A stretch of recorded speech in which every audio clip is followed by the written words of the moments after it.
Welcome to MTC. तो आज हम लोग हिंदी में समास सीखेंगे। समास में समास बिगड़ा करना सीखेंगे कि किस तरीका से समास बिगड़ा किया जाता है। तो इसके आसान तरीकों को हम लोग देखेंगे कि किस तरीका से हम लोग आसानी से समास को बिगड़ा कर सकते हैं, जो कि सभी हिंदी एग्जाम में अनिवार्य होता है। तो आइए देखते हैं समास और समास बिगड़ा। तो आज हमारा टॉपिक है समास और समास बिगड़ा। तो सबसे पहले हम लोग को जानना होगा कि भाई समास किसे कहते हैं। समास किसे कहते हैं? तो समास किसे कहते हैं? दो या दो से अधिक पदों के मेल को समास कहते हैं। दो या दो से अधिक पदों के मेल को समास कहते हैं। यह है हमारा समास का परिभाषा। इसके बाद हम लोग इसका उदाहरण देखेंगे कि भाई उदाहरण क्या होता है। जैसे दो या दो से अधिक पदों के मेल को समास कहते हैं। उदाहरण में हम लोग क्या लिख सकते हैं? नीलकंठ। तो नीलकंठ इसको लिखेंगे नीला कंठ वाला। नीला कंठ वाला। तो यह है इसका उदाहरण। अब हम लोग सीखेंगे समास बिगड़ा। और समास बिगड़ा प्राय बच्चों को जो है करने में काफी दिक्कतें आती है। तो मैं आसान तरीका बताऊंगा जिससे समास बिगड़ा आसानी से याद रख के किया जा सकता है और एग्जाम में नंबर को अच्छे तरीका से पाया भी जा सकता है। तो आइए देखते हैं समास बिगड़ा। तो समास बिगड़ा देखने के पहले हमें ये याद रखना पड़ेगा कि समास कितने तरीका का होता है। तो समास सारे किताब में मेनली दिया हुआ है कि समास 6 तरीका का होता है। हम लोग 7 तरीका यहां देखेंगे। तो समास के कितने भेद होते हैं? तो समास के हम लोग कितने भेद देखेंगे? बुक में 6 भेद दिया हुआ है, हम लोग 7 भेद पढ़ेंगे। तो समास के कितने भेद पढ़ेंगे? 7 भेद। पहला तत्पुरुष समास। दूसरा एक एक करके हम लोग देखते हैं। तो पहला देखते हैं तत्पुरुष समास। अब इसका बिगड़ा करना सीखेंगे हम लोग। तो बिगड़ा करना बड़ा डिफिकल्ट हो जाता है बच्चों के लिए। तो हम लोग आसान तरीका देखेंगे कि किस तरीका से हम लोग समास को बिगड़ा कर सकते हैं। उसके लिए कुछ ट्रिक्स को खाली याद रखना पड़ेगा। केवल क्या कि तत्पुरुष समास में क्या है, हम परिभाषा नहीं देंगे, हम कुछ ज्यादा लंबा चौड़ा ये नहीं तरीका बताएंगे, एकदम शॉर्ट ट्रिक्स जिससे हम लोग आसानी से समास बिगड़ा कर सके एग्जाम में। तो तत्पुरुष समास में हम लोग क्या लगाना होगा, देखना पड़ेगा का, के, की और से। इन चीजों को हम लोग को याद रखना पड़ेगा। यही हमारा मंत्र है समास बिगड़ा करने का कि तत्पुरुष समास हम आइडेंटिफाई किससे करेंगे? का, के, की और से। जैसे उदाहरण एग्जाम्पल बता रहे हैं हम। जैसे हुआ राजकुमार। तो राजकुमार, तो इसको हम लोग बिगड़ा करेंगे तो क्या होगा? इसी में से कुछ लगाना है। तो क्या लगाएंगे? राजा का कुमार। तो आ गया यहां का आ गया, मतलब याद रखना पड़ेगा कौन सा समास है? तत्पुरुष समास। तो तत्पुरुष समास में क्या क्या लगेगा? का, के, की, से। अगर बिगड़ा करना है, जैसे वर्ड दे दिया राजकुमार, तो इसको बिगड़ा करना है तो यही का, के, की, से लगा के ही इसको तोड़ना है। और अगर बिगड़ा दिया हुआ है, पहचानना है कि कौन सा समास है, तो इसी से पहचानेंगे कि इसमें कौन सा लगा हुआ का, के, की, से, मतलब ये तत्पुरुष समास है। ठीक है, इसी तरीका से हम लोग जानेंगे। दूसरा एग्जाम्पल क्या है? दूसरा एग्जाम्पल अगर हम लोग देखें तो राजकुमार हो गया। इसके बाद हम लोग जानेंगे राजपुत्र। तो राजपुत्र मतलब क्या होता है? राजा का पुत्र।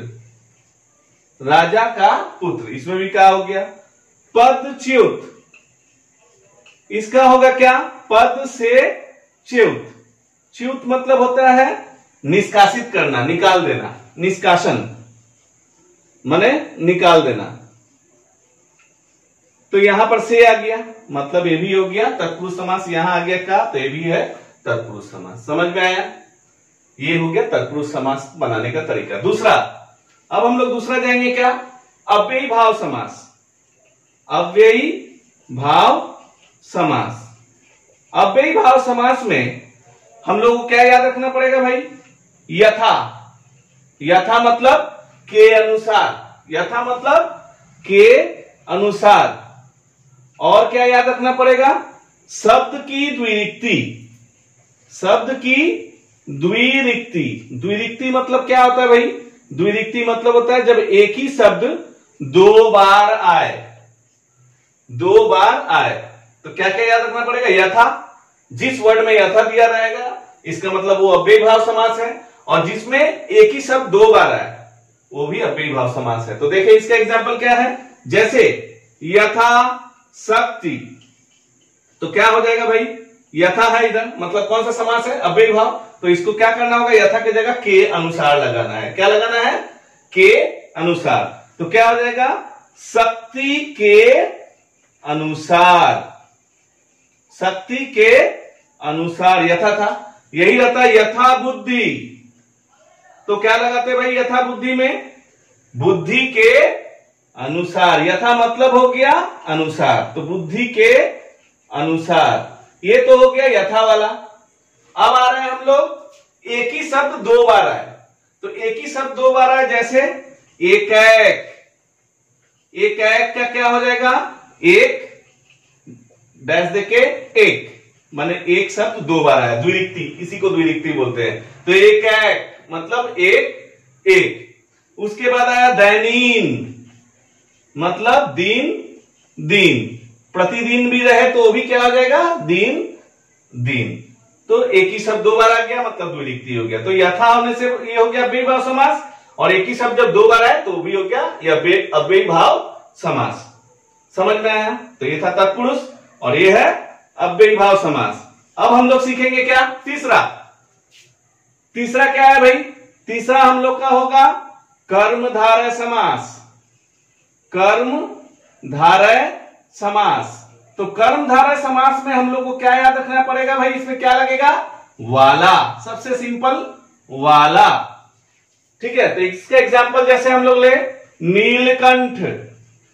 नीलकंठ तो क्या हो जाएगा? नीला कंठ वाला। चतुर्भुज तो क्या हो जाएगा भाई? चतुर्भुज क्या हो जाएगा? चार भुजाओं वाला। ये हो गया। तो जिसमें वाला लगा देंगे वो हमारा क्या हो जाएगा? कर्मधारय समास। क्लियर? अब आते हैं चौथा में। चौथा होगा हमारा द्विगु समास। द्विगु समास मतलब ही जिसका पहला जो है संख्या, पहला पद जो होता है, दो पदों के मेल को समास करते हैं, तो जिसका पहला पद संख्यावाचक हो। तो भाई पद बताएंगे तो बहुतों को समझ में नहीं आएगा क्या पहला पद संख्यावाचक हो, माने एक दो त्रि चतुर पंच षष्ठ सप्त अष्ट नवम दशम, इस तरीके का शब्द का प्रयोग किया जाए। जैसे तो इसमें क्या लगाएंगे? का समूह, या ये भी लगा सकते हैं, या का समाहार। ये है तरीका, आसान तरीका कि इसको लगा के हम क्या कर सकते हैं भाई? समास बना सकते हैं। ये आसान तरीका है हमारा। तो आइए देखते हैं। तो द्विगु समास में जैसे हम क्या बोले, आइडेंटिफाई कैसे करेंगे, पहचानेंगे कैसे शब्द को? जिसके पहले संख्यावाचक हो। जैसे जैसे अगर हम लोग देखें सप्तर्षि। सप्तर्षि, सप्त माने सात, ये वर्ड छिपा हुआ है। ऋषि मतलब सात ऋषि, तो सात आ गया, मतलब ये द्विगु समास है।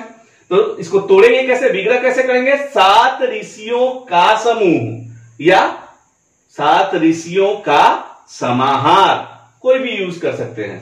तो हम लोग यूज कर ले रहे हैं कोई भी, तो सात ऋषियों का समूह या समाहार भी बोल सकते हैं।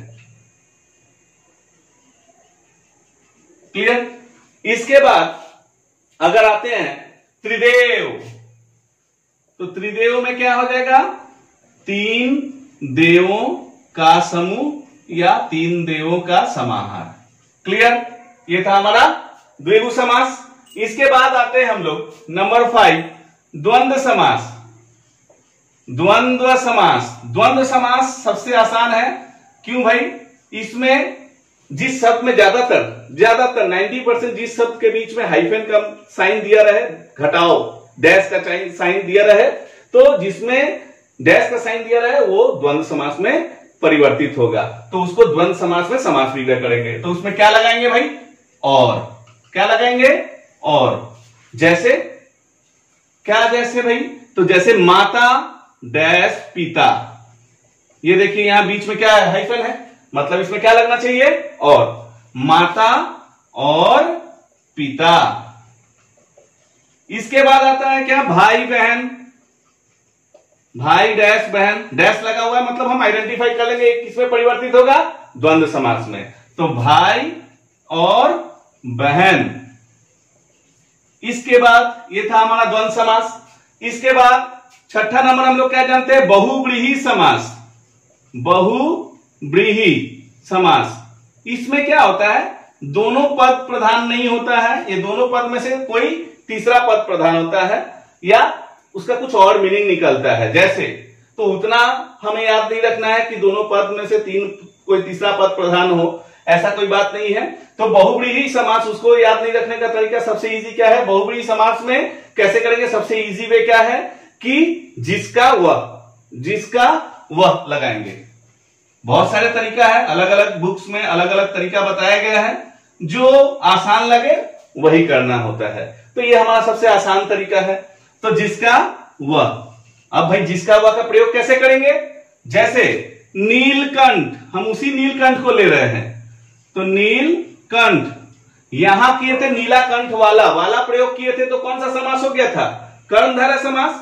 अगर इसको हम ऐसे कोई बच्चा नीलाकंठ, हमको नीलकंठ दिया हुआ है तो जो हमको आसान लगे वही करेंगे, नीलाकंठ वाला, तो वो हो गया, ब्रैकेट में लिख देंगे कर्ण। अगर नाम लिखने बोला समास के भेद का तो कर्णधारय समास। अगर कोई बच्चा इसको ऐसे बनाए, नीलाकंठ है जिसका वह, ये जो जिसका वह दिए थे, नाम अगर जानते हैं तो लिखेंगे, अच्छा रहता है।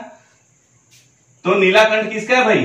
शंकर भगवान का, भगवान शिव का, तो यहां लिख दे शिव, तो कोई तीसरा पद प्रधान हो गया, तो शिव। नीलाकंठ है जिसका वह।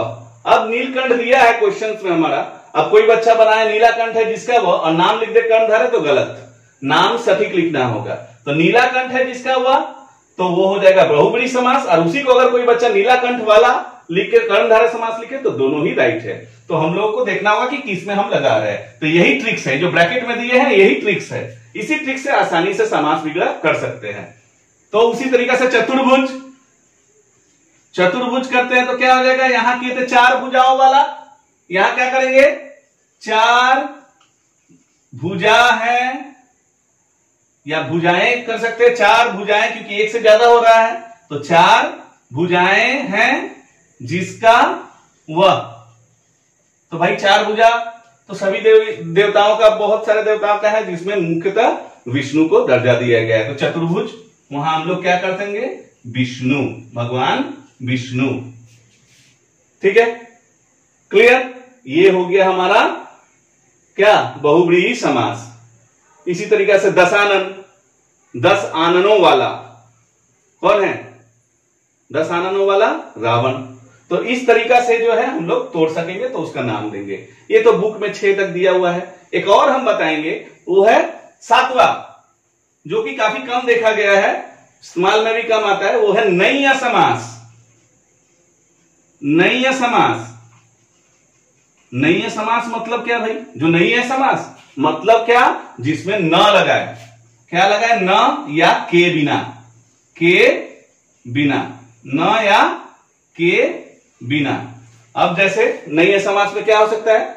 इसका आसान तरीका है वर्ड को पहचानना, क्या है कि अ लगा रहेगा, अ पहले वर्ड में ज्यादातर अ दिया रहेगा। जैसे अधर्म, तो अ लगा हुआ है, मतलब एक कौन सा समास बनाएगा? नैया समास। तो इसको तोड़ेंगे, क्या जोड़ के तोड़ेंगे? न या के बिना।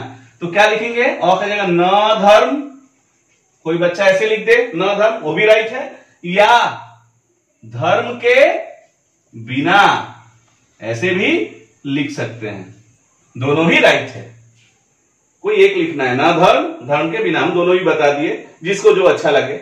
इसके बाद अकर्म, तो क्या होगा? न कर्म या कर्म के बिना, कर्म के बिना, इस तरीका से जो है हम लोग का सब होगा। तो आसान तरीका, इजी ट्रिक्स क्या है भाई, याद रखना होगा केवल ये क्या क्या कि तत्पुरुष समास में काके की से लगेगा, अव्ययी भाव समास में यथा मतलब के अनुसार और शब्द की द्विरुक्ति माने एक ही शब्द 2 बार आएगा। क्लियर। थर्ड में अगर आए तो कर्मधारय समास में क्या आएगा, वाला आएगा। द्विगु समास में क्या लगेगा, का समूह और का समाहार आएगा। द्वंद्व समास में क्या लगेगा, और लगेगा। बहुव्रीहि समास में क्या लगेगा, जिसका हुआ। और नैय समास में क्या लगेगा, न या के बिना। इस तरीका से, इस ट्रिक्स के द्वारा हम लोग आसानी से समास विग्रह को एग्जाम में कर सकते हैं और नंबर को पा सकते हैं। आशा करते हैं ये वीडियो आप लोगों को पसंद आया और आप लोगों के लिए मददगार साबित हो। अगले वीडियो में हम लोग नए चीजों के बारे में जानेंगे और कुछ नए नए तरीकों के बारे में, आसान तरीकों के बारे में जानेंगे, जिससे हिंदी व्याकरण को आसानी से किया जा सके। तो उम्मीद करते हैं समझ में आया। तो आज के लिए इतना ही, धन्यवाद।